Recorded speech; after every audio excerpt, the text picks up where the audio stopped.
के वियोग में होती तो मथुरा की रास्ता मात्र 20 मिनट की है, मैं दिन में 4 बार जाकर मिलकर आ सकती थी। परंतु हम लोग तो विचार करते हैं हमारे कन्हैया के कार्य क्षेत्र में कोई बाधा ना आए हमारे द्वारा। उद्धव दोहरा गया महाराज, प्रेम की प्रकाष्ठा क्या होती है उद्धव के लिए आज पता चल गया। उद्धव का अभिमान दूर हो गया। राजसीद भीष्म को नाम विदर्भाधिमान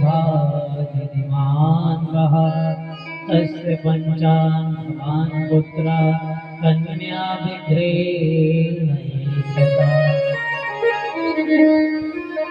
भीष्म के नाम के एक राजा थे, कुंदनपुर के जो राजा, इनके 5 पुत्र हैं, एक पुत्री है जिसका नाम है रुक्मणी।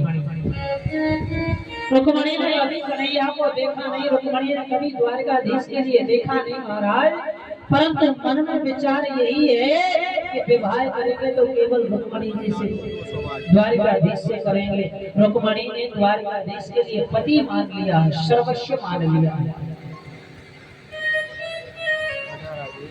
अब यहाँ पर शिशुपाल के साथ में रुक्मणी का भाई तय करके आ गया।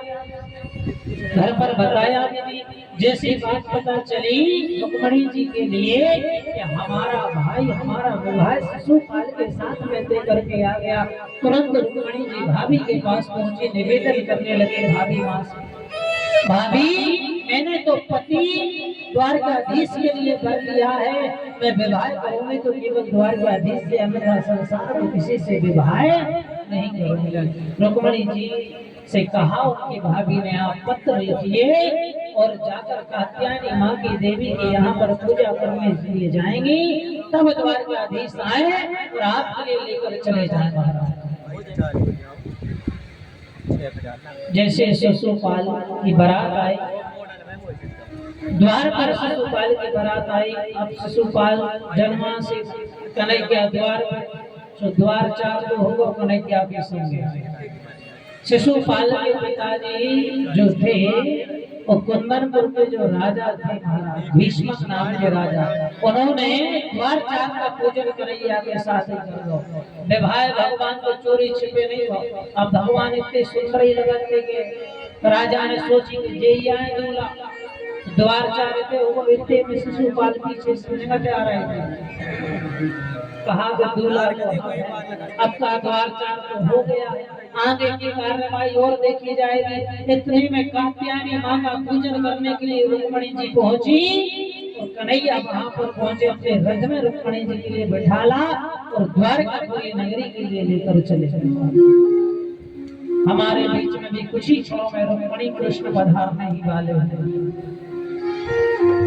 जैसे राजा के लिए पता चला कि रुक्मणी के लिए लेकर द्वारकाधीश चले गए महाराज, तो कुंदनपुर के राजा भीष्म नाम के राजा द्वारका नगरी में पहुंचे और द्वारका नगरी में निवेदन किया, महाराज हमारी पुत्री का विवाह तो हम आपके साथ ही करना चाहते थे, परंतु हमारा जो पुत्र था रुक्मी, उसने विवाह पहले तय कर दिया था शिशुपाल के साथ।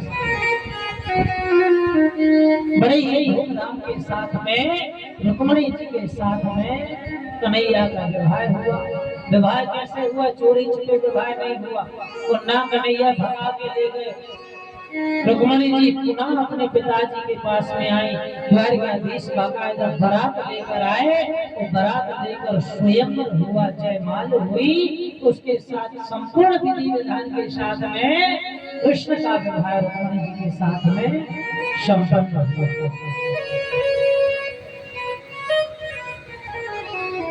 विवाह संपन्न होने के बाद रुक्मणी जी के लिए लेकर पुनः द्वारिका नगरी कन्हैया पहुंचे। द्वारिका नगरी जैसे कन्हैया पहुंचे तो द्वारिका नगरी में द्वारिका वासन जितने भी हैं द्वारिका के लोग सारे क्या मना रहे हैं, धूम रहे हैं, नाच रहे हैं, गा रहे हैं।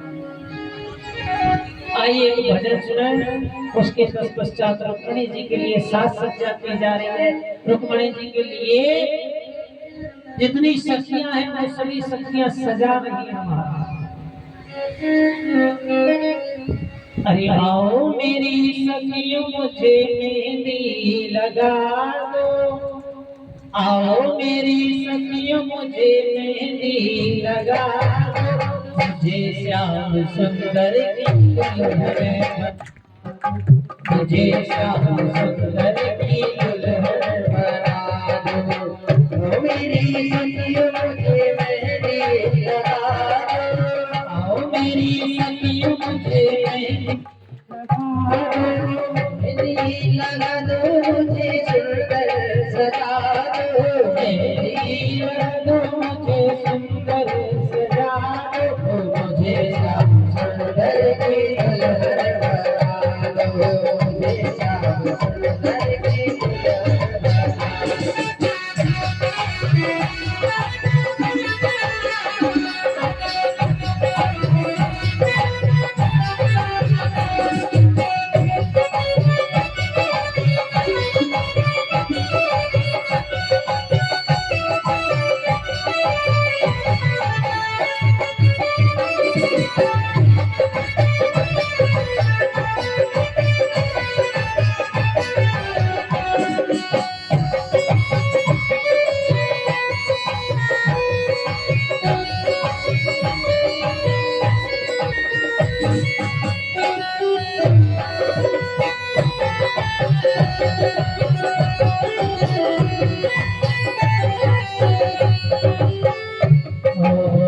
सत्संग में मेरी बात चलाई, सत्संग में मेरी बात चलाई, सतगुरु ने मेरी कीर्ति सगाई, सतगुरु ने मेरी कीर्ति सगाई, उनको मेरा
रुक्मणी जी को ले आओ, बेटा नहीं हो रही है, काहुआ पे आओ, तरफ मुखमंडल में कभी होना चाहिए तो मुस्कान आना चाहिए।